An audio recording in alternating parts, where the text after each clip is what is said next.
गर्व से ऊंचा हो गया था। महानुभाव, मेरा भारत महान, पंडित जवाहरलाल नेहरू के शब्द, मेरा भारत महान। मेरा भारत महान क्यों है? मेरा भारत महान अपनी संस्कृति के कारण, अपनी मर्यादाओं के कारण, अपने आदर्शों के कारण और वसुधैव कुटुंब के कारण मेरा भारत महान है। मेरा भारत, भारत देवभूमि, पुण्य भूमि, तीर्थ भूमि, तीर्थंकर भूमि, अवतार भूमि है, जिसके कारण मेरा भारत महान है। भारत का ऐसा कोई भी टुकड़ा अवशेष नहीं है कि जहां पर तीर्थंकर ने जन्म न लिया हो, संत ऋषि महर्षियों ने जन्म न लिया हो। ऐसी कोई धरती बाकी नहीं कि जहां पर धर्म यज्ञ न हुआ हो। ऐसा कोई स्थान बाकी नहीं कि जहां पर किसी सम्राट ने धर्म राज्य की स्थापना न की हो, जहां किसी धर्मात्मा ने अपने जीवन में परमात्मा का मंदिर निर्मित न किया हो। इसलिए जो है मेरा भारत महान है। महानुभाव, इसी धरती से हमारे भगवान ऋषभदेव से लेकर के भगवान महावीर पर्यंत, राजा श्रेणिक से लेकर के राम, हनुमान आदि महापुरुषों ने इस धरती पर अवतार लिया और उन महापुरुषों ने अपने जीवन के अंदर वो धर्म का बिगुल बजाया और यहाँ से मोक्ष को प्राप्त किया है। महानुभाव, भारत के पास में क्या क्या नहीं है? जो चीज भारत के अंदर है वो चीज दुनिया के किसी के पास में भी नहीं है। भारत के पास में जो है त्याग है, भारत के पास में मर्यादा है, भारत के पास में दर्शन है, भारत के पास में शिक्षा है, भारत के पास में गरिमा है, भारत के पास में इतिहास है, भारत के पास में सब कुछ है। भारत ने क्या दिया? क्या दिया भारत ने? हैं? क्या दिया भारत ने हमको? भारत ने क्या दिया? अंजू भैया, स्वाधीनता दे दी। और क्या दिया? हैं? स्वाभिमान दिया। और क्या दिया?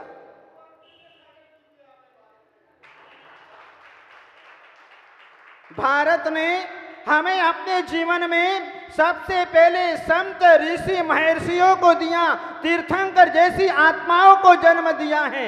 ये भारत वो पवित्र नगरी है जहां से राम, हनुमान, कृष्ण आदि महापुरुषों ने, महात्मा गांधी ने, आचार्य शांति सागर महाराज जैसे महापुरुषों ने जन्म लिया और जन्म लेकर के आज जो है हमारे देश के अंदर जो है अपने सिद्धांतों को सुरक्षित रखा। भारत ने सब कुछ दिया। भारत ने अपने जीवन में दिया श्रवण कुमार जैसा बेटा। यदि किसी अंधे माता पिता को अपने जीवन में तीर्थ यात्रा के भाव हो जाए तो श्रवण कुमार जैसा बेटा जो है कावड़ में बिठा करके चारों धाम की यात्रा अपने माता पिता को कराया करता है। श्रवण कुमार जैसा बेटा दिया भक्ति मती मीरा, जो भगवान के प्रति, कृष्ण के प्रति एक तल्लीनता को प्राप्त अनुराग से भरी हुई ऐसी भक्ति मती मीरा, जहां चंदना, द्रौपदी, सीता, अंजना ऐसे जो हैं इस भारत ने दिए हैं। पन्ना धाई जैसी महिला यदि अपने स्वामी के पुत्र की रक्षा करनी हो और सामने शत्रु आ जाए तो उस समय अपने बेटे को आगे कर देना और अपने स्वामी के पुत्र को बचा लेना, ऐसी पन्ना धाई जैसी महिला इस भारत ने दिया है।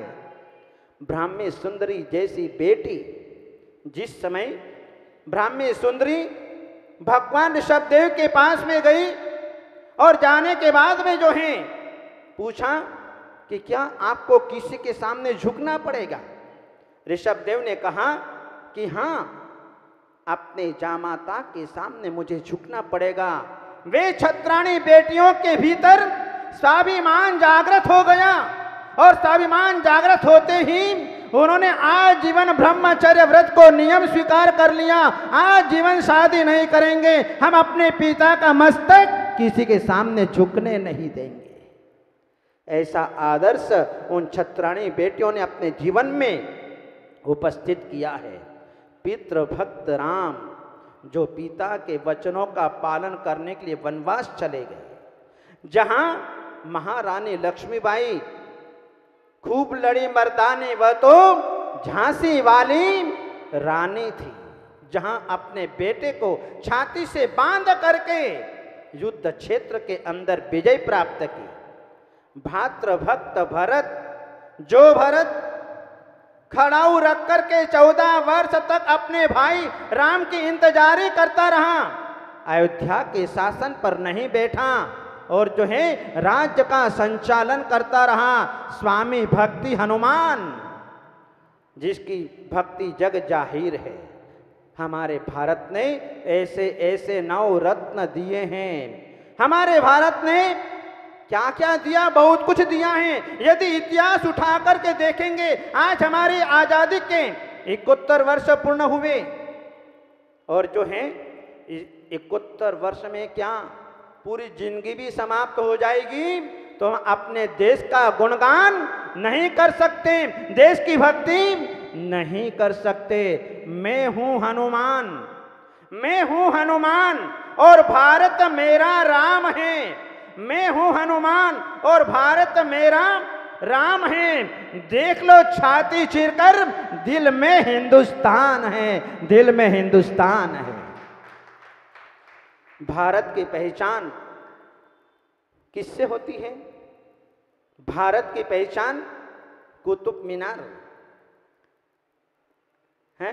कुतुब मीनार, दिल्ली का लाल किला, आगरा का ताजमहल, अजंता एलोरा की गुफाएं, काशी बनारस वृंदावन, मथुरा 84, सम्य शिखर अयोध्या, ये भारत की पहचान नहीं है, ये भारत का गौरव है। भारत की असली पहचान जियो और जीने दो और अध्यात्म त्याग बलिदान वसुधैव कुटुंबकम, ये जो है भारत की असली पहचान है। भारत की असली पहचान अहिंसा से सुख, त्याग से शांति, मैत्री से प्रगति, ये भारत की असली पहचान है।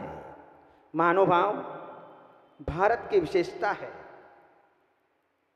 हमारा देश किसी के ऊपर जबरन कब्जा करना नहीं चाहता। जो हमारी धरती है, जिस धरती के मालिक हैं, यदि किसी शत्रु ने उसे ग्रहण कर ली है, भारत चुप नहीं बैठेगा।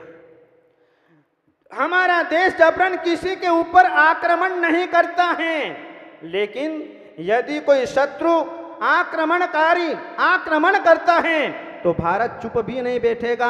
वह आक्रमणकारियों को जवाब देना भी भारत को आता है। भारत ने हमेशा जीत करके लौटाया है। प्राचीन काल के इतिहास से जो है हमें बहुत सारे उदाहरण अपने जीवन के अंदर मिलते हैं। बाहुबली ने राज्य जीता और जीत करके पुनः भारत को लौटा दिया और बाहुबली संसार से विरक्त हो गए। जहां कृष्ण ने कंस को मार करके उग्रसेन को राज्य दे दिया, जहां लंकाधिपति रावण को मार करके विभीषण को राम ने पुनः उनका राज्य दे दिया। महानुभाव, लाल बहादुर शास्त्री ने पाकिस्तान को जीता और पुनः उनको लौटा दिया और हमारे देश की प्रधानमंत्री इंदिरा गांधी ने जो है बांग्लादेश को जीता और जीत करके वापस उनको लौटा दिया। महानुभाव, हमारे देश की बहुत सारे विशेषताएं हैं। मुझे न तन चाहिए न धन चाहिए, मुझे न तन चाहिए न धन चाहिए, बस अमन से भरा वतन चाहिए। जब तक जिंदा रहूं, जब तक जिंदा रहूं इस मातृभूमि के लिए, और जब मरूं तो तिरंगे का कफन चाहिए। महानुभाव, आज हमारा देश उन नौजवानों के कारण महापुरुषों के कारण आज जो है स्वतंत्रता को प्राप्त हो गया, लेकिन जिन्होंने छोटी छोटी उम्र में ऐसे क्रांतिकारी आंदोलन किए, क्योंकि महापुरुषों को सहन नहीं हुआ, उन्होंने ये नहीं देखा, जिन्होंने डॉक्टर सुभाष चंद्र बोस के आवाज पर सारे नौजवानों को एकत्रित किया, तुम मुझे खून दो मैं तुम्हें आजादी दूंगा, ऐसे नारे दे दे करके सारे देश के नौजवानों को एकत्रित किया और एकत्रित करके हमें अपने जीवन के अंदर स्वतंत्र आजादी की प्राप्ति उन महापुरुषों ने अपने जीवन के अंदर कराई है।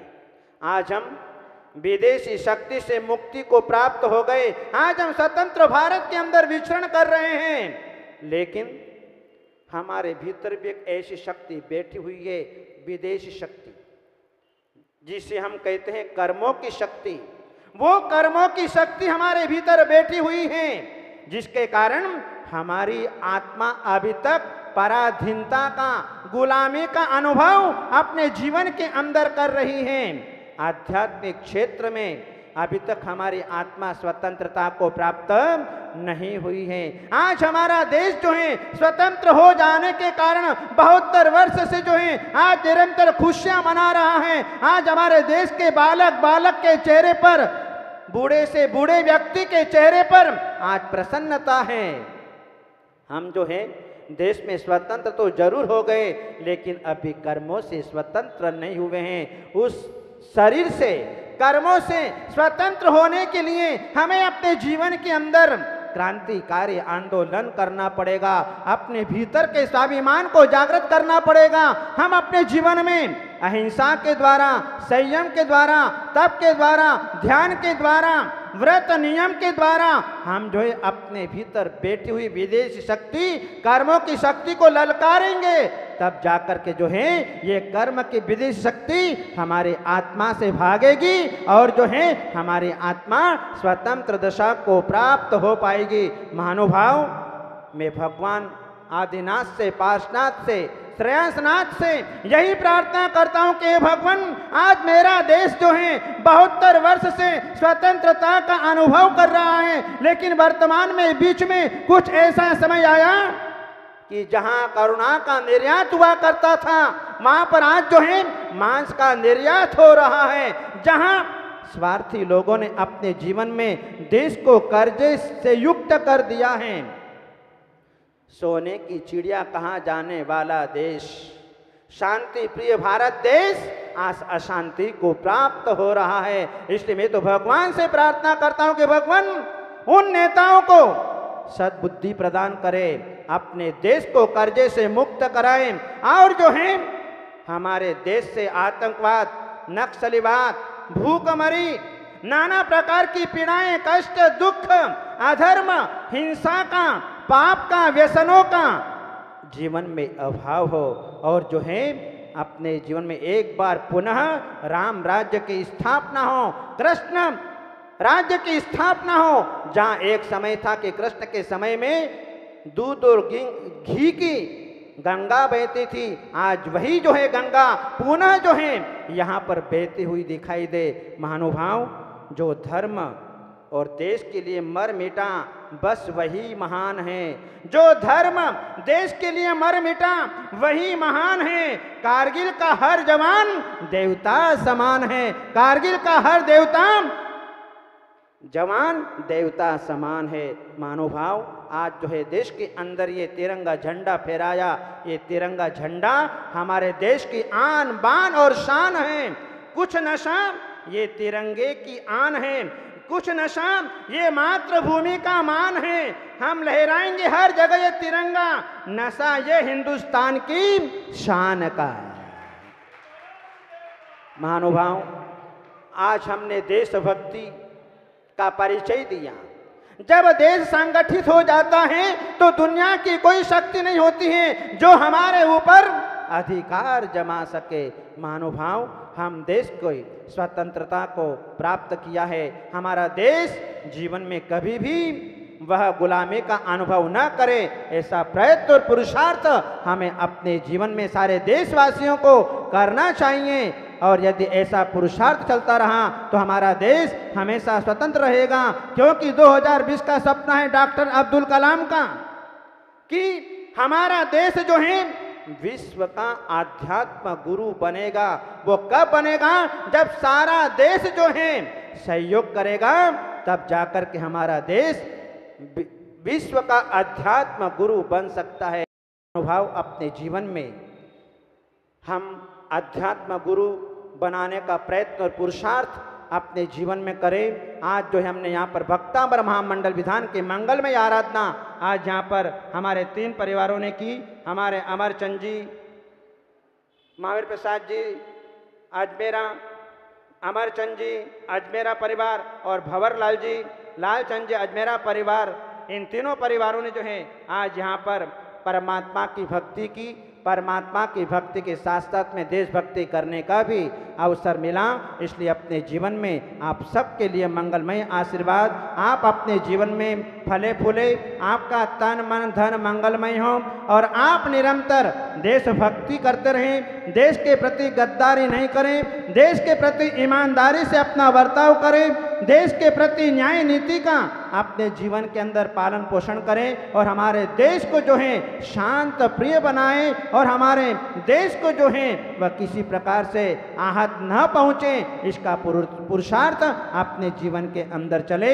ऐसे देशवासियों के लिए मंगलमय आशीर्वाद, देश के नेताओं के लिए आशीर्वाद। मैं देश के नेताओं से भी कहना चाहूँगा कि देश के नेता अपने जीवन में सारी स्वार्थी भावनाओं का त्याग करके अपने जीवन में किसी प्रकार का भ्रष्टाचार, रिश्वतखोरी आदि न करके अपने जीवन में देश को ऊंचाइयों की ओर ले जाए। देश में अमन चैन अहिंसा से होगा, सत्य से होगा, सुख शांति उसी के जीवन में आएगी जिसके जीवन में धर्म का आचरण है। हमारा देश, हमारे नेता धर्म का आचरण करे और देश को समृद्धिशाली बनाए, ऐसा मंगलमय आशीर्वाद बोले आदिनाथ भगवान की।